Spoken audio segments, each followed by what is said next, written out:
الله أكبر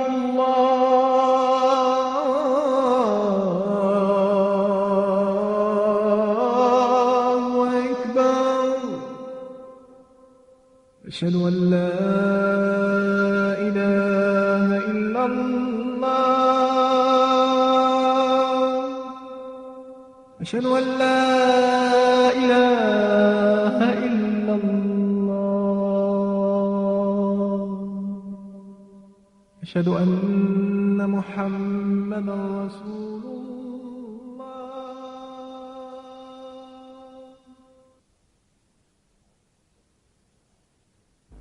أعوذ بالله السميع العليم من الشيطان الرجيم. بسم الله الرحمن الرحيم، والصلاة والسلام على أشرف المرسلين سيدنا محمد وعلى آله وصحبه أجمعين. إن الحمد لله نستغفره ونستهديه ونتوكل عليه ونعوذ بالله من شرور أنفسنا ومن سيئات أعمالنا. من يهد الله فهو المهتد ومن يضلل فلن تجد له وليا مرشدا. ونشهد أن لا إله إلا الله وحده لا شريك له ونشهد أن محمدا عبده ورسوله. Nous allons avec ce cours nous préoccuper aujourd'hui du jeûne du mois du Ramadan, Shahru Ramadan, avec également tout ce qui concerne les éléments du droit et de la jurisprudence concernant l'application de ce jeûne. En introduction, il faut mettre en évidence le caractère très particulier de la période du mois du Ramadan. Tant il est vrai que certains musulmans et certaines musulmanes ne retiennent de ce jeûne que le fait qu'il faut se prémunir de manger, de boire et d'avoir des relations sexuelles pendant la journée, alors que tout le sens de ce mois très particulier, où tout ce qui va concerner la rupture, tout ce qui va concerner le fait de s'éloigner des choses qui sont finalement très habituelles, doit avoir comme conséquence une revitalisation, une revivification de toute la dimension spirituelle de la vie de la croyante et du croyant. Nous savons, Allah subhanahu wa ta'ala nous dit dans le Coran, dans Surat al-Baqarah, et nous rappelle le sens fondamental de ce que c'est que le jeûne, quand il nous dit dans Surat al-Baqarah, بعد أعوذ بالله من الشيطان الرجيم يا أيها الذين آمنوا كتب عليكم الصيام كما كتب على الذين من قبلكم لعلكم تتقون. Ce qui nous dit, c'est ô vous qui portez la foi, le jeûne vous est prescrit, le jeûne du Ramadan donc vous est prescrit comme il a été prescrit à ceux qui vous ont précédés. Peut-être atteindrez-vous la crainte révérentielle. Première chose qu'il faut remarquer dans la prescription du jeûne, c'est qu'immédiatement Allah subhanahu wa ta'ala nous rappelle que cette prescription nous marque, nous inscrit, musulmans, dans la dimension de toutes les spiritualités et de toutes les révélations qui nous ont précédés, de Adam alayhi salam jusqu'à Muhammad ibn Abdillah sallallahu rabbi alayhi wa sallam.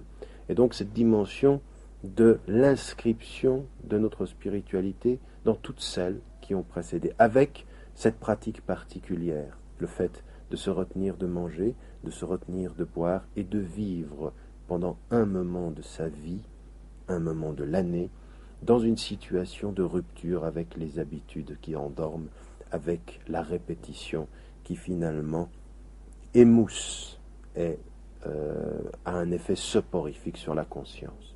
Donc, ce que nous retiendrons, c'est que dans cette prescription particulière, Allah subhanahu wa ta'ala, Dieu nous replace dans le cycle des prophéties pour nous dire qu'il y a un secret dans ce jeûne. Et ce secret, il est ce qui a été le secret de tous ceux qui veulent vivre avec leur cœur, qui veulent vivre avec leur esprit, qui veulent approfondir leur spiritualité, qui veulent se rapprocher de Dieu. Et se rapprocher de Dieu nécessite qu'une conscience se réveille, alors que tout dans l'habitude pourrait l'endormir. Et ce jeûne est effectivement cette dimension-là. Donc il faut bien le comprendre comme un moment de rupture qui réveille et non pas simplement de privation qui gêne. Et c'est là peut-être qu'il faut réveiller la conscience spirituelle des croyantes et des croyants.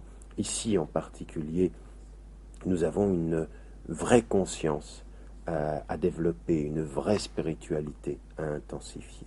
Mais il n'est pas dit cela simplement, parce que il nous est dit également que que le moi lui-même a un lien très très particulier avec la révélation. Plus loin dans la même sourate, dans le même chapitre, Allah subhanahu wa ta'ala nous dit شهر رمضان الذي أنزل فيه القرآن هدى للناس وبينات من الهدى والفرقان.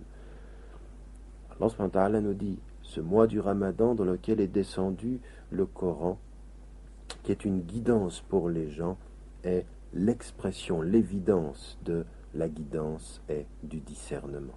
Que nous est-il dit ici? Allah subhanahu wa ta'ala nous dit c'est pendant ce mois, et effectivement pendant ce mois, qu'il nous est dit en plus Laylatul Qadr, Laylatul Qadr qui est la nuit du destin, met en évidence une chose, c'est que du ciel le plus élevé jusqu'au ciel le plus bas, le Coran a été dans un premier temps révélé. Lawh al-Mahfouz ila Bayt al-Izza, c'est cette première révélation qui s'est faite pendant Ramadan.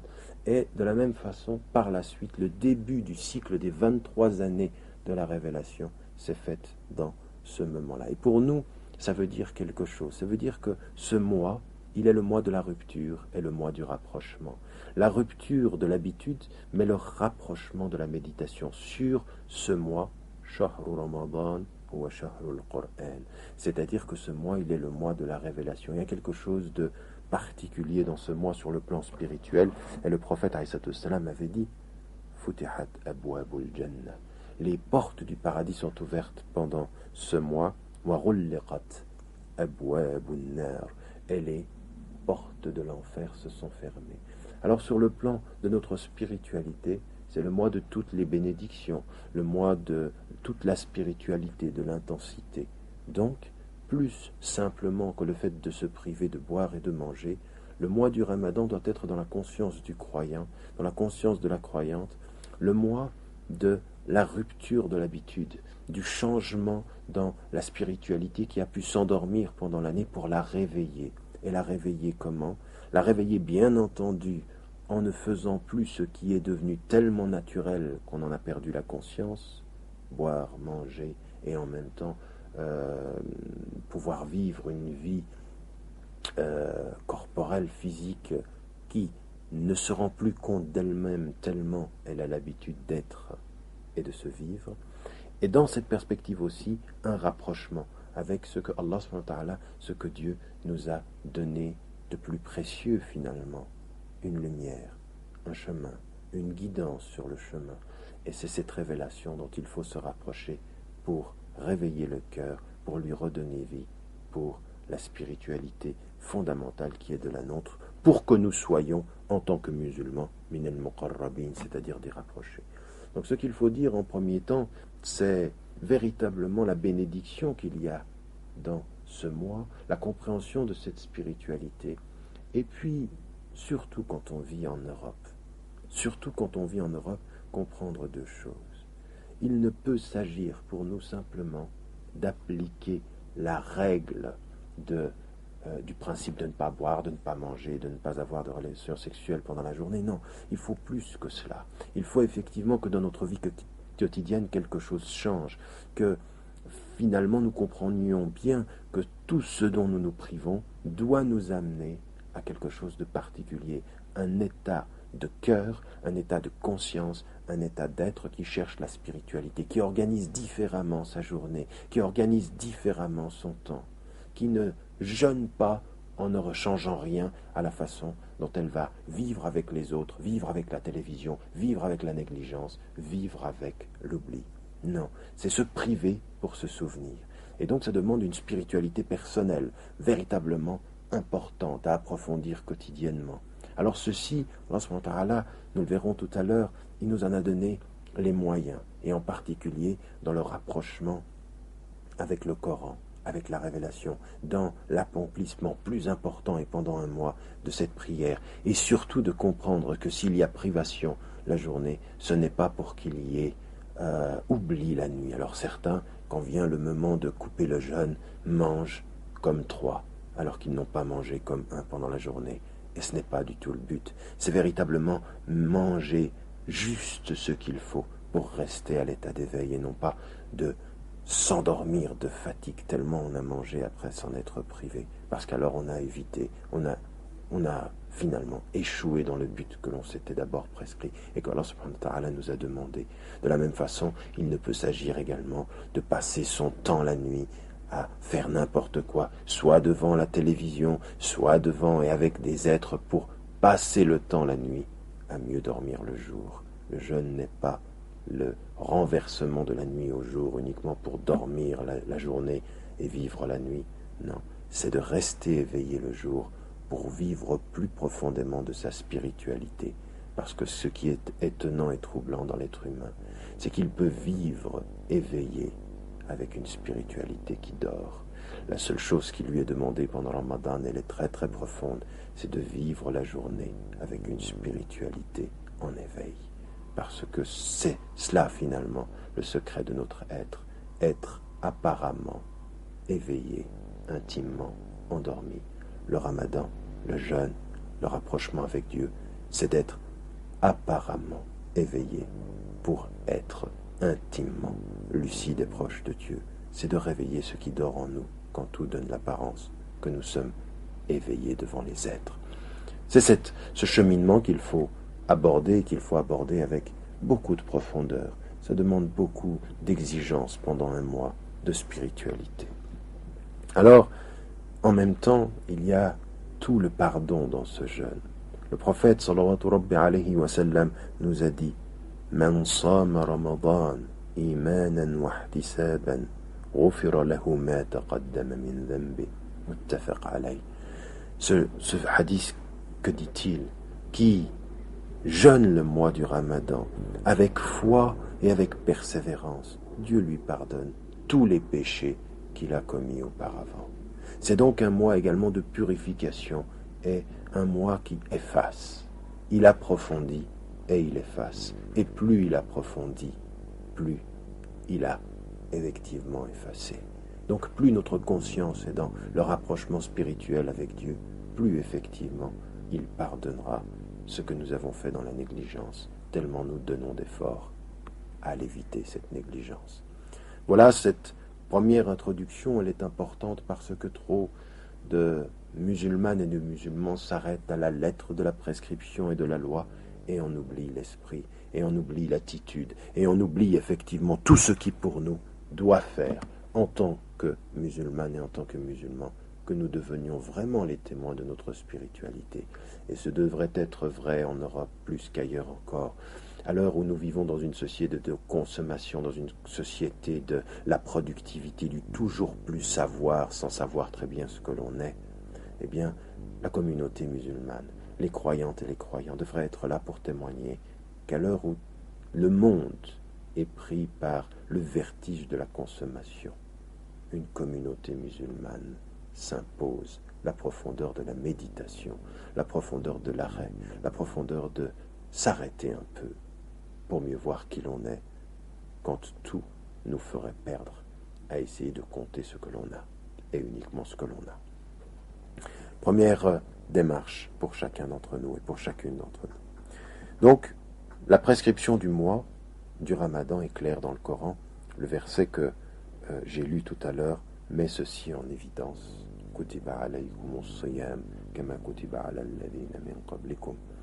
Alors, il vous a été prescrit de jeûner comme il a été prescrit à ceux qui vous ont précédé. Vient immédiatement, dans ce qui concerne les prescriptions, ce qu'on appelle arkan al-siyam, c'est-à-dire les piliers, ou shurut également, les conditions. Et elles sont au nombre de deux. La première, c'est niyya, l'intention. Innamal a'malu bin niyyat, les actes sont par les intentions. Et donc ici, nous devons savoir par rapport au jeûne et au jeûne du Ramadan que l'intention de jeûner est nécessaire. Alors les savants mettent en évidence que pour le mois du Ramadan, on peut avoir l'intention au début du mois du Ramadan et que celle-ci suffit, et l'intention n'est pas forcément formulée verbalement, elle peut l'être de cœur, celle-ci suffit pour l'ensemble du mois. D'autres savants mettent en évidence qu'il est préférable, et voire nécessaire pour certains, de la renouveler chaque soir avant le Fajr, c'est-à-dire avant la rupture de la journée. À part pour l'école Hanafite qui, pour elle, on peut même en avoir l'intention, même pour le mois du Ramadan, pendant la journée qui suit. Donc, la majorité des savants mettent en évidence, justement, cette intention doit être présente, en tout cas, et de façon claire, au début du mois, et renouvelée, si possible, même si cela n'est pas fait, ça ne coupe pas le jeûne, chaque soir avant le jeûne qui précède, mais ce n'est pas l'avis de tous les savants, donc une intention de s'engager dans le mois du Ramadan est bonne. Ce n'est pas le cas, par exemple, pour tout ce qui s'appelle Sawm Tatawwa, c'est-à-dire le jeûne volontaire, où, selon les savants, sur la base d'un hadith du prophète alayhi salam rapporté par Aïcha, quand le prophète alayhi salam une fois est venu chez elle et lui a demandé si il y avait quelque chose à manger, il lui avait répondu que non. Il lui a dit je vais jeûner. Donc pour ce qui est volontaire, donc en dehors du mois du Ramadan, un jeûne que l'on ferait ou que l'on aurait envie de faire en dehors de la prescription obligatoire, eh bien pendant la journée, on peut tout à coup avoir l'intention de jeûner si le matin on s'est réveillé sans avoir mangé ni rompu le jeûne ou fait quelque chose qui aurait pu rompre le jeûne.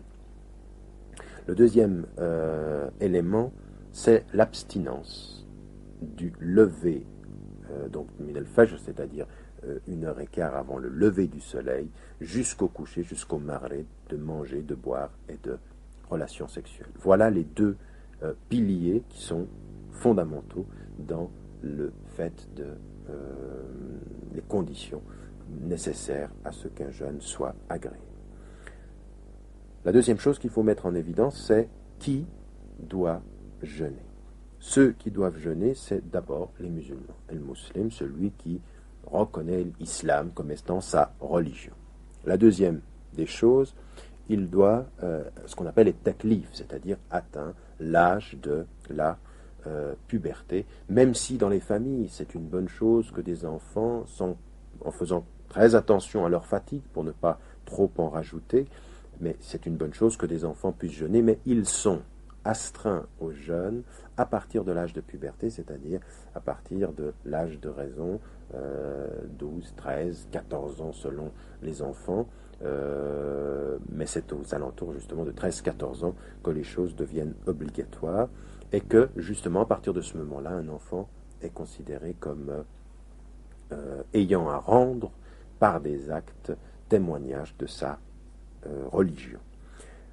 Donc ceci est une chose importante pour les enfants qui le font dans l'ambiance familiale et qui désirent le faire. Bien entendu, cela est permis, mais j'insiste beaucoup sur le fait de faire attention qu'il s'agit toujours de préserver leur santé, de ne pas trop appuyer et de ne pas, justement, comme certains le font, être fier que l'enfant jeûne et on ne s'aperçoit plus de sa fatigue. Parfois, il faut même forcer à ce qu'il ne jeûne pas s'il est dans une situation où il a trop jeûné, où il est fatigué. Et là, le jeûne est contre-productif. Il faut penser à la santé des enfants. Raison pour laquelle, d'ailleurs, le jeûne n'est pas une prescription obligatoire aussi dans le jeune âge. C'est parce que, justement, les enfants nécessitent du repos de ce point de vue-là. Et puis, ce qui est également important, qu'on met en évidence, c'est le fait d'être résident, c'est-à-dire de ne pas être en voyage, et on verra que dans ceux qui peuvent ne pas jeûner, il y a le fait d'être résident, et dans le fait d'être résident aussi, parmi les conditions, c'est toute personne qui peut supporter le jeûne, donc la capacité de pouvoir supporter le jeûne. On pourra mettre ceci comme étant la troisième condition, donc on aurait 1, le fait d'être musulman, 2, le fait d'atteindre l'âge de raison, et 3, le fait de pouvoir supporter le jeûne. Et quand on dit supporter, c'est parce que, par exemple, dans une situation de voyage, il peut y avoir de la fatigue. Quand on est malade, quand on est âgé, on verra que ceux qui peuvent ne pas jeûner sont ceux qui, justement, ne répondent pas forcément à cette dernière condition, à savoir pouvoir supporter le jeûne dans les circonstances qui sont spécifiques à leur situation. Voilà donc les 3 conditions nécessaires à qui doit jeûner. Maintenant, on peut maintenant passer à l'autre chapitre qui va nous entraîner à considérer quelles sont les personnes qui justement peuvent ne pas jeûner ou doivent parfois ne pas jeûner justement. La première catégorie, ce sont les personnes âgées, les vieux, hommes et femmes, qui, à cause de leur âge, ne peuvent pas jeûner parce que le jeûne perturberait leur santé ou pourrait avoir des conséquences graves, et dont en plus, il est certain qu'ils ne pourront pas le rattraper ce jeûne parce que ils sont au terme de leur vie et donc il n'y a pas un moment où leur santé le leur permettra. Donc dans cette situation-là, ces personnes doivent nourrir un pauvre équivalent à chaque jour qu'ils n'auront pas jeûné, qui s'appelle le fidya, et ceci fait référence aussi relativement, certains savants reprennent le terme bien entendu de ce qui est dit dans le Coran, à ceux qui ne peuvent pas le supporter, eh bien, le fait de donner une compensation, le repas d'une personne dans la nécessité. Donc, dans cette perspective-là, on aura effectivement la nécessité de devoir faire ceci. Ce sera le cas également pour le malade ou la personne qui est atteinte de maladie. Quand celle-ci se trouve dans une situation où la maladie, il apparaît évident qu'elle ne sera pas guérie et que c'est une longue maladie qui va nécessiter l'impossibilité en fait pour la personne en question de devoir faire ce jeûne. Alors si elle est malade avec impossibilité ou non prévision de guérison, elle également devra donner à manger à une personne dans la nécessité. Pour ceux qui sont malades et puis qu'ils sont dans cette situation, c'est une maladie temporaire, ils n'ont pas à jeûner parce que justement la situation n'est pas une nécessité ici, parce que c'est aussi là quelque chose qui est prescrit et qui est mis dans le Coran. فَمَنْ كَانَ مِنْكُمْ مَرِيضًا أَوْ عَلَى سَفَرٍ فَعِدَّةٌ مِنْ أَيَّامٍ أُخَرَ. Celui d'entre vous qui est malade ou qui est en voyage, alors il devra compenser par le nombre de jours identiques. Alors que se passe-t-il pour la personne qui est malade et qui va recouvrer plus tard la santé? Elle rattrapera les jours de jeûne, comme il est dit dans le Coran ici. Pour la personne en voyage, comme il est dit de la même façon, eh bien, elle rattrapera les jours en voyage. Les jours qu'elle a passés en voyage, elle les rattrapera plus tard. Ce qu'on doit mettre également en évidence, et c'est une situation également pour une personne qui est dans sa période pour une femme qui est dans sa période d'indisposition. Eh bien, elle ne jeûnera pas dans sa période d'indisposition, comme dans une période post-accouchement, elle ne jeûnera pas, mais elle rattrapera après coup, le jeûne qu'elle n'a pas pu faire. Il y a également, dans cette situation, la femme enceinte. Alors, la femme enceinte, ici, peut être dans une situation où elle ne jeûnera pas. Alors, il y a, en général, 2 attitudes que les savants ont retenues. Elle doit, par exemple, chez Ibn Abbas, radiallahu anhu, ou dans l'école hanafite, elle doit rattraper simplement les jours qu'elle n'a pas jeûné, mais elle ne doit pas donner de nourriture aux pauvres si elle est dans une situation d'être enceinte. Par contre, chez l'école hanbalite et l'école shafi'ite, elle doit rattraper les jours seulement si elle ne jeûne pas à cause de sa santé à elle. Mais si c'est à cause par peur pour l'enfant, alors elle doit rattraper les jours de jeûne et quand même donner el-fidya, c'est-à-dire donner à se nourrir donner la nourriture aux pauvres. Donc on retiendra une chose, c'est que chez les savants, il y a une petite divergence ici en fonction de la cause qui coupe le jeûne de la personne enceinte. Si c'est pour elle-même, eh bien elle rattrape uniquement parce qu'elle est considérée comme si elle était malade en l'occurrence, ou comme si elle était dans une situation qui toucherait sa santé à elle. Mais si c'est pour la santé de son enfant, d'autres disent oui, alors là elle doit rattraper, mais en même temps elle doit donner aux pauvres parce que c'est un autre type d'écueil auquel elle fait face.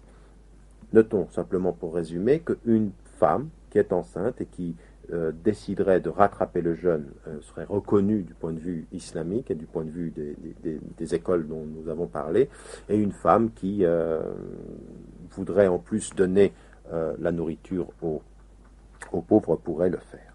Bien, donc de ce point de vue-là, nous avons la reconnaissance de ceux qui peuvent ne pas jeûner. Alors, qu'est-ce que l'on retiendra également par rapport à cela ? L'on retiendra par rapport à cela qu'il faut donc rattraper. Et que se disent les savants sur le fait de rattraper ? Alors, tout le monde met en évidence, les savants mettent en évidence que, évidemment, le mieux, c'est de pouvoir le rattraper à la suite du jeûne du Ramadan, mais pas, bien entendu, le plus rapidement possible, avec l'afdal, c'est-à-dire le meilleur, ce serait de rattraper les jours qu'on n'a pas jeûné à la suite l'un de l'autre, parce que ça nous remet plus justement dans la situation que ce que nous avons manqué. Cela étant, ce que l'on reconnaît, ce que disent les savants, c'est que ceci n'est pas une obligation. On peut rattraper le jeûne dans toute l'année qui nous sépare du prochain Ramadan, et non pas nous ne sommes pas dans l'obligation de jeûner tous les jours les uns à la suite des autres, donc on peut jeûner de façon éparpillée dans l'année, et donc dans cette perspective-là, on a une année pour rattraper les jours de jeûne que l'on n'a pas pu faire parce qu'on était malade, parce qu'on était en voyage, ou parce qu'on était enceinte, ou parce qu'on était en période d'indisposition, ou dans une situation de post-accouchement. Donc, de ce point de vue-là, la marge est importante. Ce que disent également un certain nombre de savants, c'est que si une personne a finalement laissé passer l'année complète et se retrouve après l'autre jeûne du Ramadan, elle n'a toujours pas rattrapé. Alors, si elle avait des excuses parce que la situation a été difficile, elle avait des excuses, donc elle fera le Ramadan suivant, puis après le Ramadan, elle continuera à rattraper ce qu'elle avait en retard. Mais si elle n'a pas rattrapé, simplement par paresse, alors, disent les savants, elle passera l'autre année, elle rattrapera le jeûne, mais elle donnera en plus de la nourriture aux pauvres par jour de jeûne qui n'a pas été rattrapé. Voilà pour ceux qui, de ce point de vue-là, peuvent ne pas jeûner. Et donc on retiendra cette dimension du rattrapage également.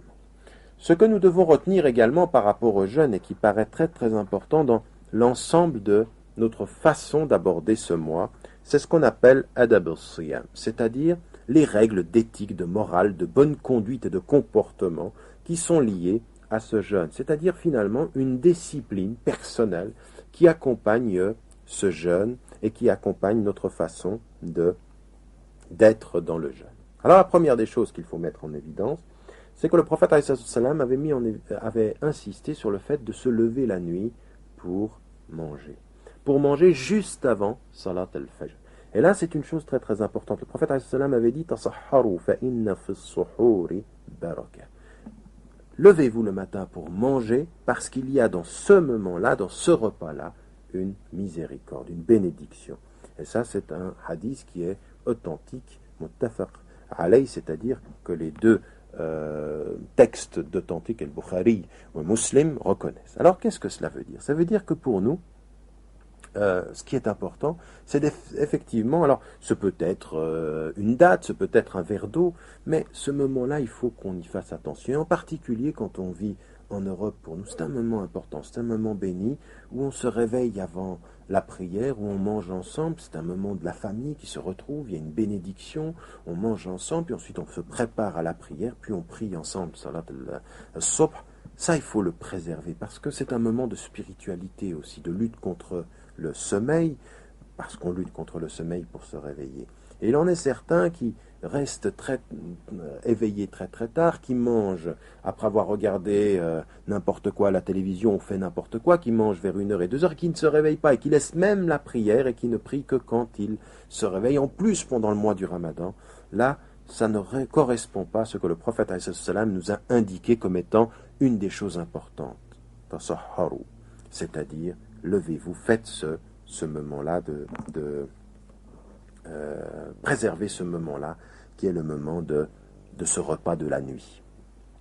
La deuxième des choses, c'est effectivement une chose importante pour nous, où le prophète ﷺ a insisté sur l'accélération de la rupture du jeûne. C'est-à-dire que quand vient le moment du Maghrib, il faut effectivement essayer de couper ce jeûne très très rapidement. Pourquoi ? Pour être aussi là, de ce point de vue-là, dans une espèce de lucidité par rapport à ce moment du Maghrib, qui est très très important. Où Jibril, alayhi salam, quand il a montré à quel moment était la prière pour le prophète, est venu 2 fois au même moment pendant le Maghrib. C'est-à-dire vraiment c'est important ce moment-là. Et donc le prophète nous a prescrit de couper très très vite. Et il avait dit ceci, La yazalu nasu bi khayrin ma ajjilu al-fitr. C'est-à-dire les êtres humains seront toujours dans le bien tant qu'ils accéléreront le fait de couper le moment le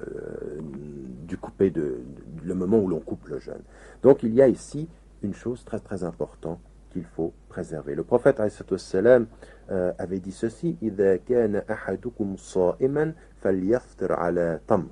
C'est-à-dire si quelqu'un d'entre vous est jeune, eh bien qu'il coupe son jeûne avec une date. فَإِنْ لَمْ يَجِدْ, s'il ne trouve pas tamr, la date, فَعَلَى الْمَاءِ, qu'il utilise de l'eau, فَإِنَّ الْمَاءَ طَهُورٌ, c'est-à-dire que l'eau est pure. Et donc, ici, on se presse, on se précipite, on coupe le jeûne, une date, c'est une bonne chose selon la tradition du prophète, de l'eau ou quoi que ce soit, et puis juste de quoi couper le jeûne pour bien marquer le moment où on s'est précipité pour couper ce jeûne, et puis ensuite on pourra prier en essayant d'éviter d'avoir le repas immédiatement et de faire la prière après pour préserver tous ces éléments de notre spiritualité. Et finalement, de quoi s'aperçoit-on ?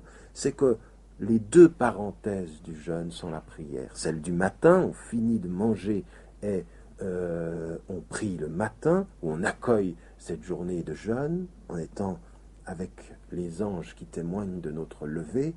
Et puis, le soir, on coupe le jeûne et puis on prie immédiatement après. Puis ensuite, on se donne le temps de manger plus simplement, avec plus de temps devant nous. Mais là, c'est une chose qui est une chose très très importante pour nous, de préserver ces 2 éléments-là. Il faut ajouter également ce que le prophète avait ajouté et dit par rapport à le fait de couper le jeûne, c'est que ce moment-là est également privilégié pour autre chose. Le prophète avait dit « Inna lis-sa'imi 'inda al-fitr da'watan la turad », c'est-à-dire il y a pour celui qui coupe le jeûne un moment d'évocation qui ne sera jamais qui ne sera pas rejeté. Donc Allah subhanahu wa ta'ala exaucera celui ou celle qui au moment de jeûner invoquera Dieu. Alors on sait que le prophète disait en permanence ذهب الظمأ وابتلت العروق وثبت الأجر إن شاء الله تعالى.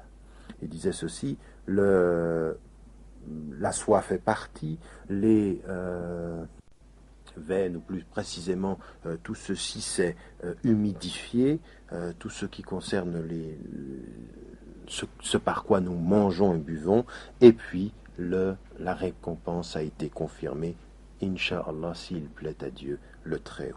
Donc le prophète faisait cette invocation, et nous, ce qui nous est dit, c'est de la dire pour ceux qui peuvent l'apprendre et qui devraient pouvoir l'apprendre, mais en plus de ceci, de pouvoir ajouter d'autres types d'invocations. Et ce dont on doit se souvenir, effectivement, c'est une chose qui reste pour nous importante, c'est que Allah subhanahu wa ta'ala nous parle en arabe, mais cela ne nous interdit pas, pour ceux qui parlent français ou pour ceux qui parlent toute autre langue, de parler à Allah subhanahu wa ta'ala à ce moment-là et de faire des invocations qui seront, incha'Allah, entendues. Il comprend toutes les langues, il comprend même le silence qu'il l'appelle, il comprend même ce que dit notre cœur et que notre bouche ne prononce pas. Il faut à ce moment-là demander à Allah subhanahu wa ta'ala, au moment du jeûne, avoir une pensée particulière pour ce moment-là.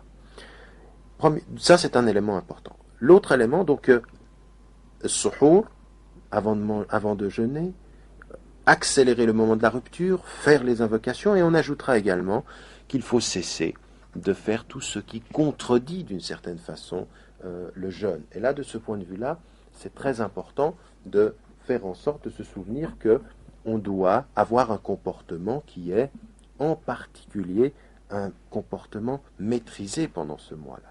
Et donc, ce sera d'arrêter tout ce qui concerne et tout ce qui est à l'encontre du jeûne. Le prophète alayhi salam avait dit Laïsa as-siyamu min al-akli wash-sharb.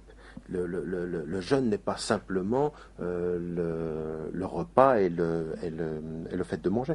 Innama as-siyamu min al-lagwi wal-rafath. C'est-à-dire que le jeûne est également la préservation, le fait de s'arrêter, de dire des choses futiles et de dire des moqueries ou des futilités graves de ce point de vue-là. Fa'in sabaka ahadun, si quelqu'un t'insulte, si quelqu'un a un comportement avec toi qui est un comportement négatif, c'est-à-dire t'ignore ou t'agresse d'une certaine façon, dis de ce point de vue-là que tu es effectivement en état de jeûne. Donc le prophète nous dit ceci, ce hadith très très important, le jeûne n'est pas uniquement dans le fait de manger et dans le fait de boire, il est dans le fait d'éviter les futilités, les propos malvenus et malveillants, et si quelqu'un t'agresse ou si quelqu'un a avec toi un comportement qui est négatif de ce point de vue-là, eh bien réponds, dis-lui, inni sa'imun, je jeûne, je suis de ceux qui jeûnent. Et donc de ce point de vue-là, c'est quelque chose qui est pour nous très très important, de comprendre que tout le jeûne est lié à un comportement spécifique, c'est-à-dire à un comportement où on maîtrise sa langue, où si quelqu'un t'agresse, tu ne lui réponds pas par l'agression, tu lui réponds tout ce qu'il faut de ce point de vue-là, montrer, manifester, témoigner. Le jeûne change l'être, et quand l'être change, sa façon de se comporter doit changer en langue, en action, en attitude générale par rapport à l'ensemble des êtres humains qui sont autour de nous.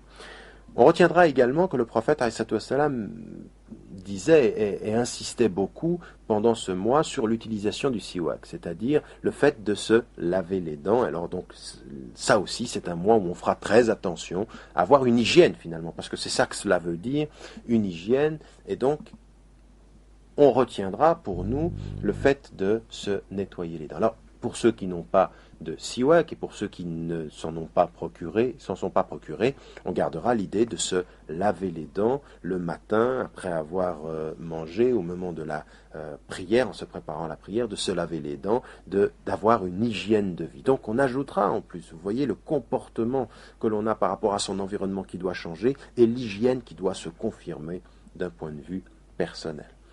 Vient également des choses qui sont alors là du type de la spiritualité. Shahru Ramadan, on l'a dit, c'est le mois du Coran. Et donc, là, il faut, de ce point de vue-là, lire en permanence le Coran.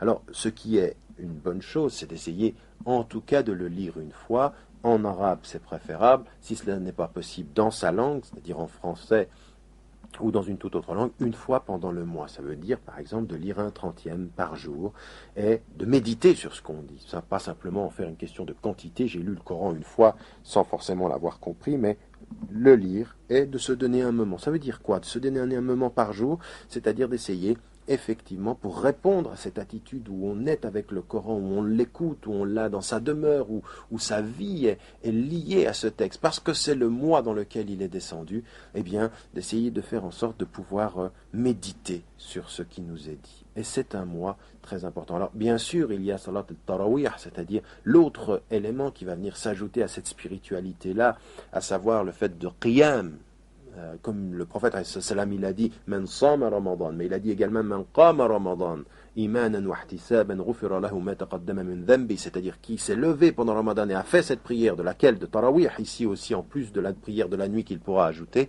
eh bien Allah subhanahu wa ta'ala va lui pardonner ce qu'il a fait dans le passé et ce qu'il fera dans le futur. Donc on retiendra également cette double dimension de spiritualité, et c'est là finalement que c'est la marque distinctive de la croyante et du croyant, de la musulmane et du musulman, de celui qui veut témoigner de sa foi.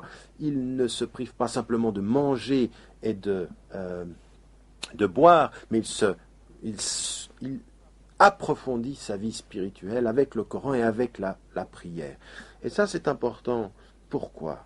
Parce que ce qui est important pour nous, l'imam Abu Hamid al-Ghazali, au XIIe siècle, avait écrit sur le jeûne. Et il avait mis en évidence quelque chose de très très important. C'est vrai il avait distingué 3 types de jeûne. Il avait dit le jeûne du corps, le jeûne des membres, des organes, et puis le jeûne du cœur. Et il a dit, à chacun, il y a un degré. Alors, ne pas boire et ne pas manger, c'est le jeûne inférieur. Mais il y a un jeûne du fait de ne pas parler mal, ce qu'on a vu tout à l'heure dans Adab al-Siyam, c'est-à-dire le fait, al-Rafath wal-Lagw, c'est-à-dire vraiment de dire de parler pour ne rien dire. Donc, de retenir, de mesurer ces mots comme on mesure dans la journée le fait de ne pas manger. Et puis ensuite il y a le jeûne du cœur, c'est-à-dire d'essayer de faire sortir de soi toute cette dimension négative, agressive ou parfois négligente que l'on peut avoir par rapport à notre religion. Donc dans cette perspective-là, il y a plusieurs niveaux.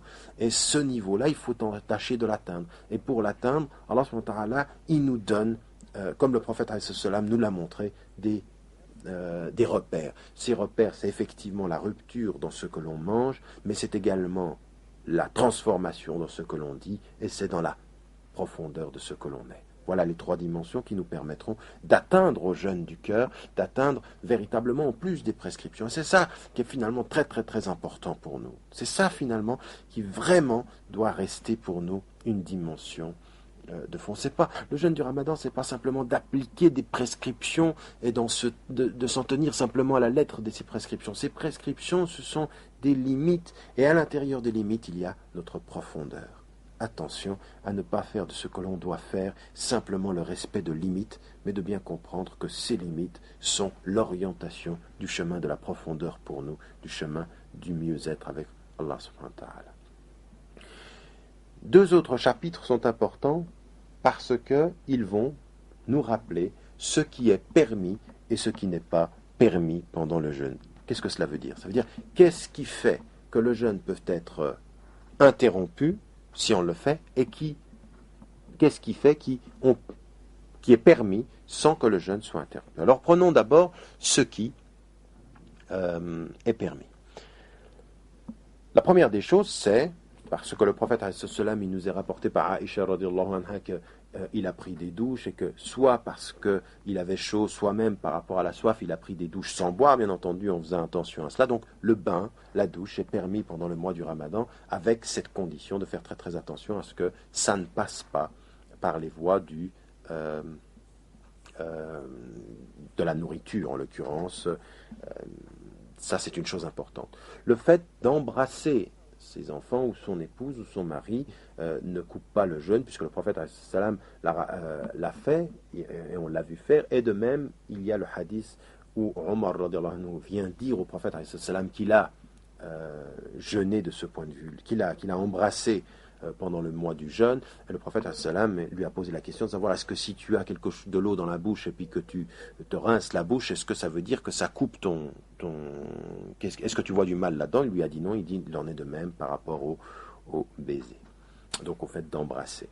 La piqûre, la piqûre, quand il s'agit d'une piqûre qui n'est pas une piqûre de nourriture, du glucose, ou quand c'est une piqûre simplement un médicament, de ce point de vue-là, ça ne coupe pas le jeûne. Seul l'imam Shafi'i, lui, il voit quelque chose qui coupe le jeûne parce que c'est quelque chose qui pénètre dans le corps. Alors que les autres savants retiennent, pour ce qui coupe le jeûne, 2 choses. Quand il s'agit de nourriture, ou quand cela passe par les 2 voies, ou la voie en fait qui amène à l'estomac, que ce soit par le nez ou par la bouche, bien entendu. Là, il voit quelque chose qui pourrait perturber ou annuler le jeûne.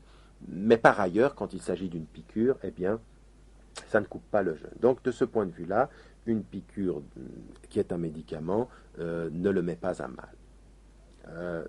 Troisième, quatrième, cinquième chose maintenant, c'est le fait, par exemple, de se rincer ou d'aspirer la bouche. Pourquoi le prophète ﷺ avait mis en évidence et avait dit de renifler pendant que l'on faisait les ablutions, et il avait ajouté, si vous reniflez, donc faites-le abondamment, sauf si vous jeûnez. Et à partir de ce hadith du prophète ﷺ, qu'est-ce que l'on retient? On le retient donc qu'il est possible de le faire pendant le jeûne, mais avec la condition d'être très très prudent pour que ça ne passe pas jusqu'à l'estomac. Donc on peut le mandement, c'est-à-dire mettre de l'eau dans sa bouche et rejeter cette eau, faire attention à renifler avec le nez quand on fait les ablutions sans le faire de façon trop importante, pour se prémunir de quelque chose qui pourrait aller dans l'estomac. Donc c'est une chose qui est possible, et cette chose qui est possible est permise, bien entendu, pendant le mois du jeûne, tel qu'il est rapporté ici par le prophète alayhi wassalam. On retiendra également, maintenant dans l'autre chapitre, qu'est-ce qui annule le jeûne?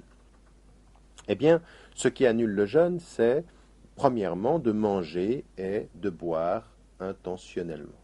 Alors, intentionnellement, au sens où on coupe le jeûne en sachant que l'on jeûne. Par contre, justement, quand il ne s'agit pas d'une mesure intentionnelle, c'est-à-dire que la personne a oublié. Le prophète ﷺ a dit ceci: إذا نسي أحدكم فأكل أو شرب فليتم صومه فإنما أطعمه الله وسقاه. Si quelqu'un d'entre vous a oublié qu'il jeûnait et qu'il a bu ou mangé, eh bien qu'il continue son jeûne, car alors c'est Dieu qui l'a fait, qui lui a donné à manger et qui lui a donné à boire. Donc il y a cette idée que si on n'est pas conscient de ce que l'on fait, qu'on est un oubli, eh bien il faut continuer son jeûne et ne pas considérer que celui-ci a été coupé parce qu'Allah subhanahu wa ta'ala, c'est lui, de ce point de vue-là, qui nous a fait oublier. La deuxième des choses, c'est de vomir intentionnellement, parce que là aussi, quand on vomit et que ce n'est pas intentionnel, on continue de jeûner, mais ce qu'on appelle qay amdan, eh bien ici, c'est le fait de vomir intentionnellement, et bien ça coupe le jeûne. Ce qui coupe également le jeûne, bien entendu, c'est la période d'indisposition ou l'accouchement, de la même façon que tout ce qui concerne pour l'éjaculation volontaire, au sens où si c'est quelque chose qui vient parce que l'on a vu quelque chose et comme ça peut arriver de façon involontaire, et bien de ce point de vue-là, ça ne coupe pas le jeûne. Il faudra refaire les ablutions par rapport à la prière. Il faut, de ce point de vue-là, se prémunir et faire ce qu'il faut pour se purifier rituellement. L'autre chose, bien entendu, c'est quand on a l'intention de l'annuler, ce jeûne, dès que l'intention d'annuler le jeûne apparaît, puis que même si ça n'est pas fait physiquement, mais que l'intention est claire dans le cœur, eh bien ceci coupe le jeûne. Ce qui le coupe également, c'est le fait de l'acte sexuel pendant la journée, et celui-ci annule le jeûne et en plus demande une expiation, kafara, c'est-à-dire le fait de devoir rendre expier la faute que l'on a faite, et ceci c'est sur la base d'un homme qui était venu voir le prophète et qui lui avait dit qu'il avait eu une relation avec son épouse pendant le Ramadan, et on connaît l'histoire.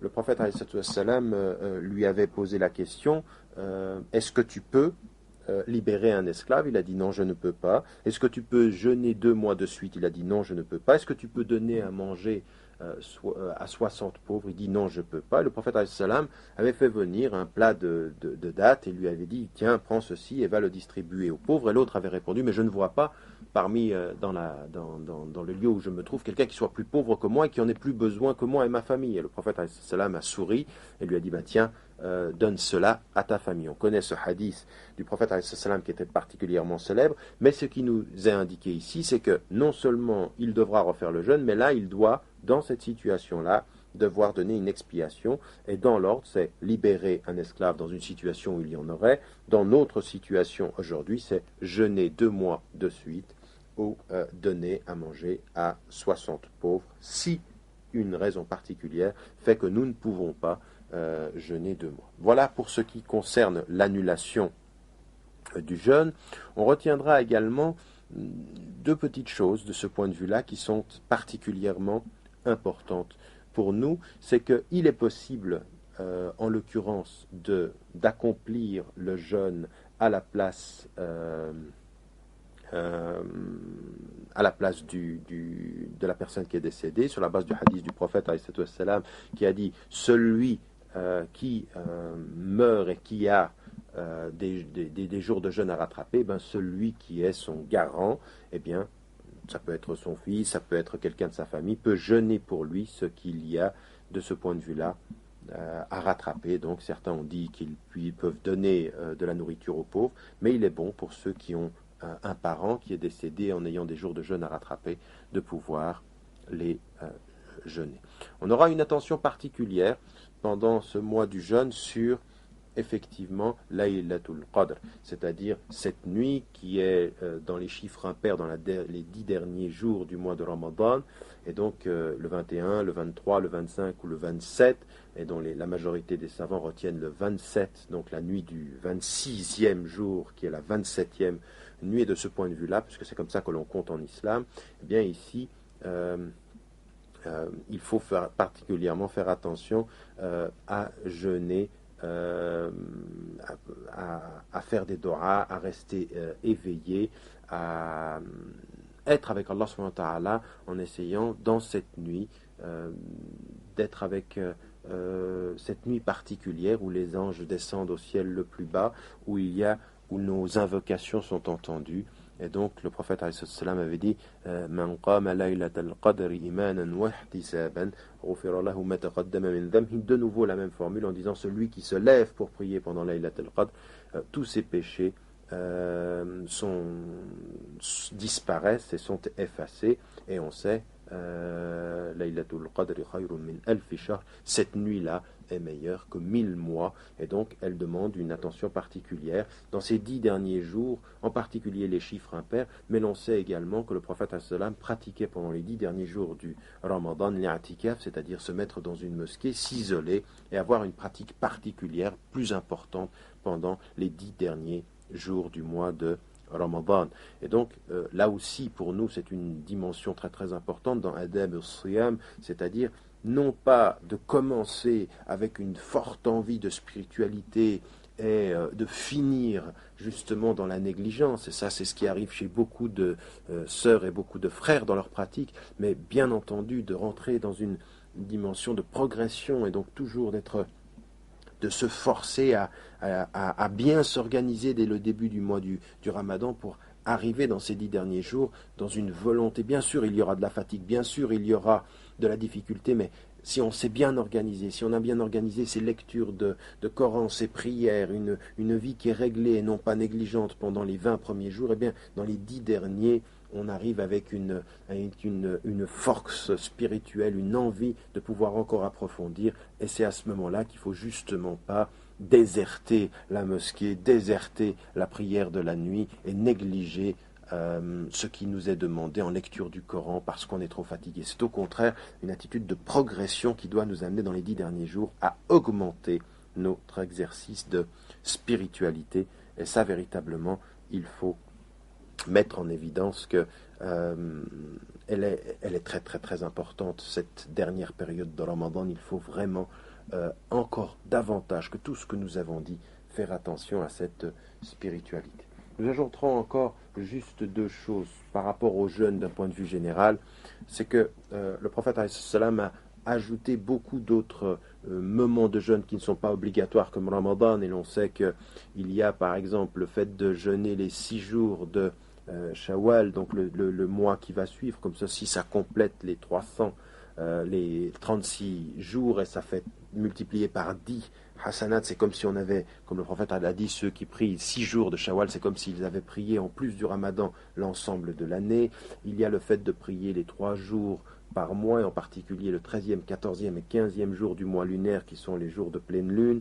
Il y a également le lundi et le jeudi où le prophète disait justement que c'est à ce moment-là que les comptes des hommes sont faits, et qu'il voulait que son compte soit fait de ses bonnes actions au moment où il était en jeûne. Et il y a Ashura, qui est également un moment de Shahr al-Muharram, qui est un moment où le prophète salam jeûnait. Et puis il y a des moments où l'on ne jeûne pas, et en particulier les 2 jours de fête, où il est interdit de jeûner. Il est également interdit de jeûner les 3 jours de Tashrik, c'est-à-dire les 3 jours qui suivent la grande fête, le vendredi tout seul, puisque le prophète salam avait mis en évidence le fait de ne pas jeûner le vendredi tout seul dans un certain nombre de hadiths, et en particulier à un de ses compagnons le samedi, parce qu'il faisait attention aussi de faire la distinction avec les autres traditions religieuses pour s'en distinguer en particulier. Et puis, effectivement, donc pas tout seul. Donc si c'est un jour où on est obligé de rattraper, où l'on a un programme où on rattrape ce qu'on a délaissé, ben oui, ceci est que c'est un jour obligatoire, mais comme ceci tout seul, il faut l'éviter, il faut plutôt mettre 2 jours ensemble, le samedi avec le vendredi et le dimanche, en tout cas, en particulier, coupler ces jours-là. Et l'on évitera bien entendu de jeûner le jour du doute, c'est-à-dire celui qui est le jour où on ne sait pas si c'est Ramadan, juste avant Shahr Ramadan. De ce point de vue-là, il est également il faut éviter de jeûner. Le prophète salam avait dit celui qui jeûne le jour du doute, désobéit à Abul Qasim, c'est-à-dire à lui-même, au prophète salam. De la même façon que le meilleur des jeûnes est celui qui est un jour oui, un jour non, parce que le prophète sallam avait dit la sam man sam al-abad, c'est-à-dire n'a pas jeûné celui qui jeûne tout le temps. Et donc certains savants ont compris, oui, mais tout le temps, ce serait même jeûner pendant ces jours qui sont interdits, donc on peut jeûner tous les jours sauf ceux-ci. Et d'autres se référant à ce qu'il avait dit à un des compagnons en lui disant fait et accomplit le jeûne comme le prophète Daoud alayhi salam, qui jeûnait un jour et couper un autre jour, pour justement mettre en évidence qu'il faut éviter le jeûne continu et faire en sorte que le meilleur des jeûnes, comme le dit le prophète, c'était effectivement ce jeûne, un jour oui, un jour non. Donc là, on a quelque chose qui complète le jeûne par ce jeûne volontaire qui suit d'ailleurs Ramadan immédiatement avec les 6 jours de Shawwal qu'il est bon de faire, et qu'il est important pour les musulmans de maintenir dans leur vie personnelle comme quelque chose qui complète dans un acte volontaire la prescription et l'obligation. Un élément encore, à la fin du jeûne, ce qui est demandé aux musulmans, c'est effectivement de donner ce qui s'appelle zakat al-fitr, c'est-à-dire le don à la fin du jeûne, qui est une aumône, sadaqa, qui est chez l'ensemble des savants musulmans quelque chose qui est de l'ordre de l'obligation, et qui doit juste arriver chez la majorité des savants dans les 1 ou 2 jours avant le fait avant la prière de la fête. Et certains disent plus on la recule, mieux c'est. D'autres savants ont mis en évidence qu'on pouvait la donner dès le début du mois, et même chez certains dans tout ce qui est l'année. Pourquoi ? Parce que comme chez Abu Hanifa, elle participe de la zakat, donc elle peut se faire dans l'année. Mais ce qui est le mieux, et ce qu'on retiendra, et qui est l'avis de la majorité des savants, c'est que c'est un don qui doit être donné, qui est appliqué dans le fait de pouvoir faire donner qui est destiné aux pauvres en l'occurrence, et qui est donc la mesure de ce qu'un pauvre peut avoir pour manger. Elle est destinée donc à faire en sorte que pendant la fête, tous les musulmanes et toutes les musulmanes et tous les musulmans aient le nécessaire pour vivre, pour fêter ensemble. Donc c'est une démarche communautaire, c'est une vision communautaire. Et à la différence de la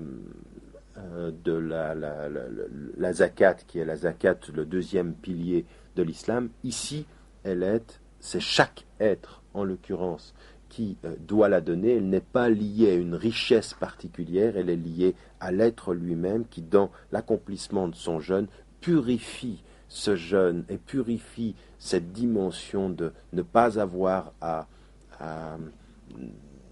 parler mal, à agir mal, et qui est une orientation fondamentale à continuer la purification pour un don pour les pauvres, et qui, justement, termine par nous dire une chose qui reste quand même importante, c'est-à-dire autant il est vrai que ce jeûne est le rapprochement avec Allah subhanahu wa ta'ala et le rapprochement avec Dieu, reste que cette dernière touche qui est le don d'argent pour un pauvre à la fin, nous rajoute cette dimension dont on doit se souvenir en permanence. Le jeûne, c'est la proximité avec Dieu et la communauté des hommes. La communauté au sens où nous devons marquer cette solidarité. Alors, Zakat el-Fitr, c'est effectivement cette dimension qui vient confirmer la dimension de privation que nous avons vécue pour plus de spiritualité et la dimension du don pour plus de fraternité. Et c'est cette dimension-là qui est effectivement très très importante pour nous et que dont nous devons nous souvenir.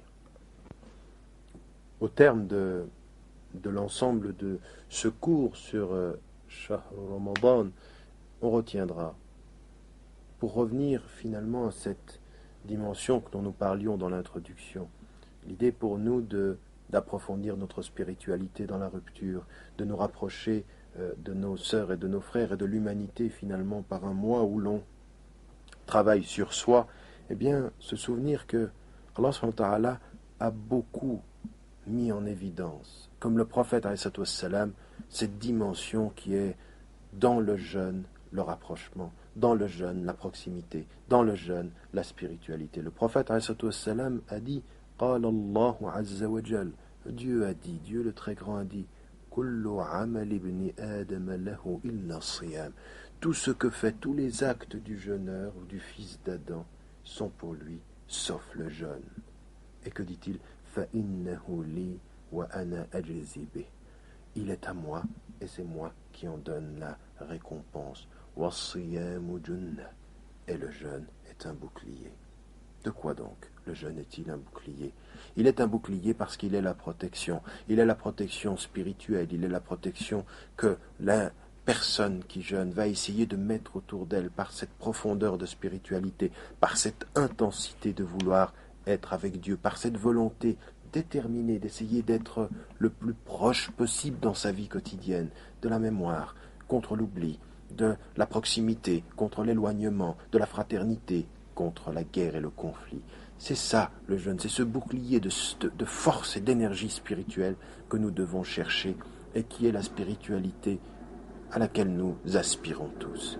Mais celle-ci demande un effort, celle-ci elle demande à chacun d'entre nous, personnellement, dans sa vie quotidienne, d'être aussi discipliné, d'essayer de trouver la voie du salut dans le jeûne, mais non pas simplement dans la privation formelle du boire et du manger et des plaisirs de la vie, mais dans la recherche intense, personnelle, intime, exigeante, dans la nuit, quand tout le monde dort, quand tout le monde n'est pas là, de ce rapprochement avec Allah subhanahu wa ta'ala, pour finalement vivre et comprendre et vraiment s'approcher de ce qui nous est dit et ce que dans le Coran, le prophète alayhi salam nous a mis en évidence comme étant finalement la récompense des jeûneurs.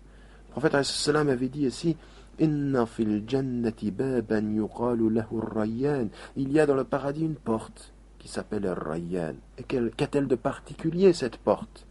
Yadkhulu minhu as-sa'imuna yawm al-qiyamah. De cette porte entreront qui donc? Ceux qui jeûnent le jour du jugement dernier. La yadkhulu minhu ahadun ghayruhum. Il n'y entrera personne d'autre qu'eux. Personne. Yuqalu ayna as-sa'imun. Et il leur sera dit: où sont ceux qui jeûnent? Fayaqumuna la yadkhulu minhu ahadun ghayruhum. Et ils se lèveront et il n'y entrera dans cette porte personne d'autre qu'eux. فإذا دخلوا أغلق فلم يدخل منه أحد. Et quand ils y seront tous entrés, cette porte sera fermée, il n'y entrera plus personne d'autre. Et nous demandons à Allah subhanahu wa ta'ala qu'il fasse que nous soyons de ceux qui entreront par cette porte. Mais qui entrera par cette porte? Et que devons-nous comprendre? Non pas simplement ceux dont on ne retiendra de leur jeûne que le fait de ne pas boire et de ne pas manger. Comme le prophète alayhi salam l'avait dit, il y en a parmi ceux qui jeûnent dont on ne retiendra que le fait de ne pas boire et de manger. Ce sera leur seule récompense, et de s'être privés, parce qu'ils se privent dans leur corps et sont négligents dans leur cœur. Et que ceux dont on parle ici, ce sont ceux qui se privent dans leur corps pour approfondir la spiritualité de leur cœur, Nous demandons à Allah subhanahu wa ta'ala d'être de ceux-ci, d'être de ceux qui effectivement dans leur jeûne, dans leur façon d'être exigeants pendant ce moment-là, de se rapprocher du Coran, de se rapprocher de la prière, et surtout, comme le prophète il était dit de lui qu'il était très généreux tout le temps, mais qu'il ne fut jamais autant généreux que pendant ce mois, que nous soyons généreux, généreux dans notre attention à l'égard de nos frères et de nos sœurs et de l'humanité, généreux à l'égard de notre acte d'adoration quotidien, généreux dans notre écoute, généreux dans notre présence. C'est ceci, je crois, qui même dans notre situation en Europe où certains ont tellement l'impression qu'il est plus difficile de jeûner parce que nous sommes loin d'une atmosphère où tout le monde jeûne, où il y a l'appel à la prière, où l'on sent que le monde change, eh bien je crois que nous devons prendre sur nous, en particulier en Europe, cette dimension intime du jeûne, pour faire en sorte que nous en témoignions devant les êtres humains, que nous devenions vraiment la communauté du témoignage qui se prive pour être et qui veut être devant l'être, le créateur des cieux et de la terre. Rabbus samawati wal ard, le Dieu, le Seigneur des cieux et de la terre. Vraiment, ceci est notre responsabilité. Le jeûne, le mois du Ramadan, ne doit pas être le mois de l'enfermement par rapport à la société. Il doit être le moment de l'intimité de notre foi pour le rayonnement dans la société. En d'autres termes, faire exactement le contraire de ce que certains font. Ils s'enferment en apparence et se négligent dans l'intimité, alors que nous devrions nous enfermer au sens d'approfondir notre spiritualité pour rayonner en société. C'est le grand message finalement de ce mois de jeûne, pour que nous soyons témoins devant les gens de ce que Allah subhanahu wa ta'ala nous a donné comme étant une lumière. Jeûner pour se rapprocher, jeûner pour témoigner, jeûner pour être au-delà de tout ce que nous avons, pour être devant l'être. Wa jazakumullahu kulla khair. Wassalamu alaikum wa rahmatullahi wa barakatuh.